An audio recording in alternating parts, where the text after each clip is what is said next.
Now we will talk about the development of flexible learning strategic plans.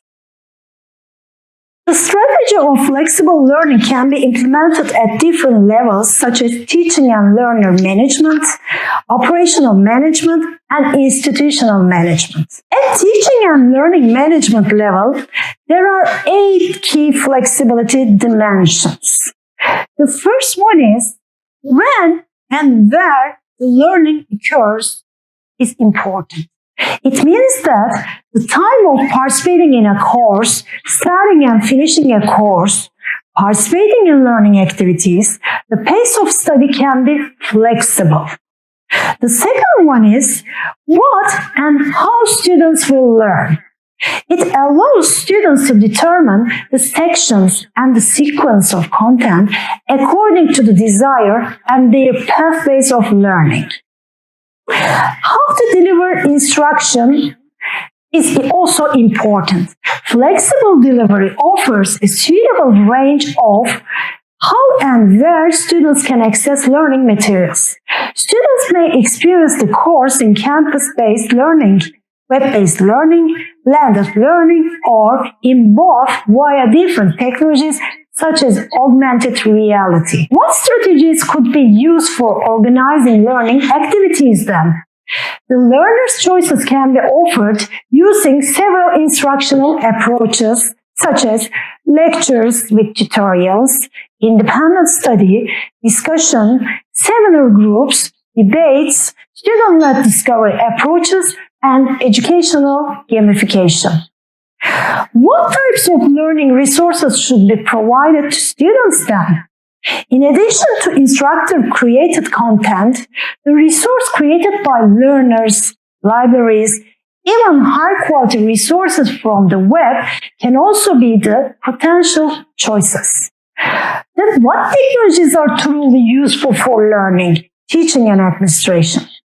The use of technologies to enhance teaching and learning and help instructors and departments to process administrative work within institutions can be all flexible. When and how to provide assessment and evaluation then?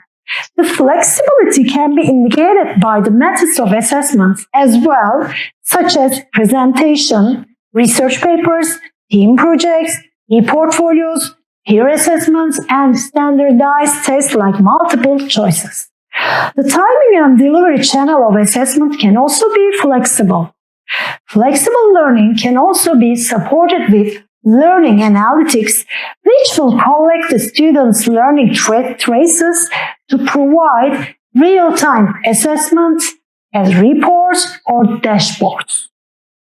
What kind of supports and services should be provided for students and instructors then? The time and place to obtain support and the methods of support can also be flexible. For example, students can get help via help desks, face-to-face or online meetings with tutors, group help sessions, and through video-based real-time chatting tools. Ensuring a reliable network infrastructure is crucial to support different activities such as synchronous teaching using video conferencing, asynchronous learning by accessing or downloading digital learning resources, and collaboration with peers via social software, etc. for effective, flexible learning practices. Educational institutions need to test and evaluate the network bandwidth and increase it if necessary. To ensure a reliable network infrastructure that can support millions of students studying at the same time, it is important. So the institution should mobilize all major telecom service providers to boost internet connectivity service for online education, especially for the underserved regions, and increase the server bandwidth to provide flexible learning and teaching experience for millions of students simultaneously without interruption. Selecting and using learning tools is beneficial for learners in finding and processing information, constructing knowledge, collaborating with peers, expressing understanding, and evaluating learning effects. Thus, one should select effective tools for resources producing, such as presentation tools, screen capture software, blah, blah. And also the tools for synchronous live teaching, all types of live streaming software, including software on interactive teaching, remote, office, or online course, like, for example, WeChat. Tools for asynchronous teaching and online teaching platforms in national, regional level, or also university community level, as well as those launched by universities like edX and Coursera. Also, the tools for self-regulated learning should be provided, like learning apps for all subjects. And the tools for knowledge construction are also important. Cognitive tools, collaborative editing tools, virtual simulating tools, etc., like mind mapping, GeoGebra, can be used. Tools for learning analytics like apps, websites, and interactive class software supporting data analysis like Smart Partner can be made use of. Tools for practice and evaluation also important, and they should be decided by the stakeholders. Tools for resources and class management like Moodle, Learning Cell, Edmodo, Schoology can be as well used. Adoption of suitable digital learning resources is crucial. Selecting suitable digital learning resources for learners should be on the design of online learning activities. Teachers should carefully choose the quality of educational resources by checking their licensing. Educators should choose open license content, as this will allow them to legally reuse and remix these educational resources in their teacher context times and times. Accuracy, quality of content also should be checked. Educators should refer to reliable digital educational resources and platforms. Educators should choose interactive learning resources which can help increase the learning engagement and motivation of students. For instance, using interactive open textbooks instead of simple PDF files would make students more active and interested to learn. Ease of adaptability is also very important. Educators should choose resources which are easy to adapt in their context. PowerPoint presentations can be good resources as they can be easily readapted. Educators should also choose educational resources that do not report any offensive information to any given race or culture. Also, there are some other important issues. The learning resources should be highly related to learning objectives and contents, as well as be interesting or necessary to solve problems for students.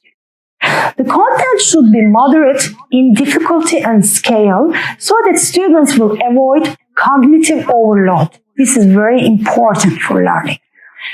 The structure of learning content should be concise and rational, which will not make students confused.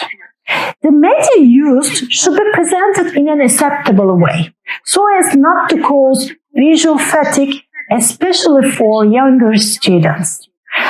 And different types of learning resources should be organized well, such as video, animation, text, electronic teaching materials, virtual experiments, etc., in order to make the layout clear and the content suitable and students will not be confused then. Facilitating effective online teaching and learning is strategic also for flexible learning. A range of teaching and learning strategies can be used in online context to make flexible instructions. These are lecture, case study, debate, discussion, student-led discovery, and experiential learning.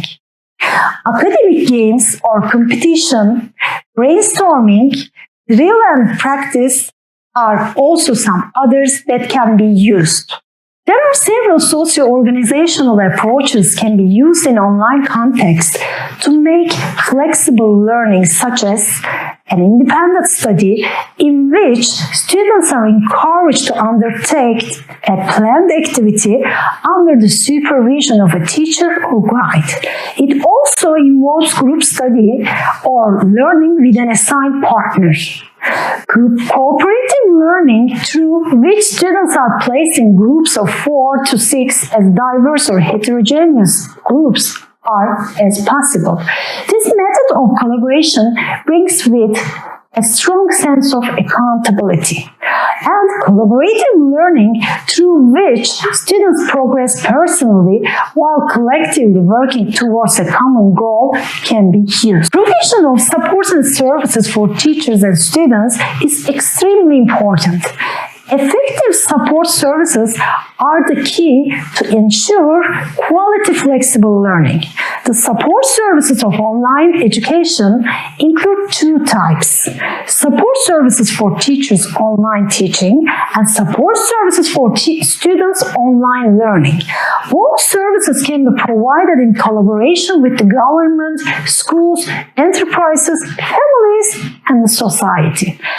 Efforts should be paid to improve teachers' online teaching ability, as both the synchronous and asynchronous online teaching tools are unfamiliar with most of the teachers.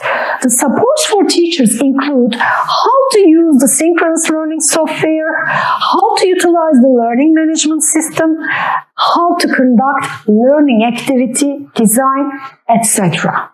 Besides, some other learning opportunities for learning would be provided for the growth and improvement of students' knowledge, cognition, intelligence, and skills, for their personality development, basic communication development, and cooperative skill development.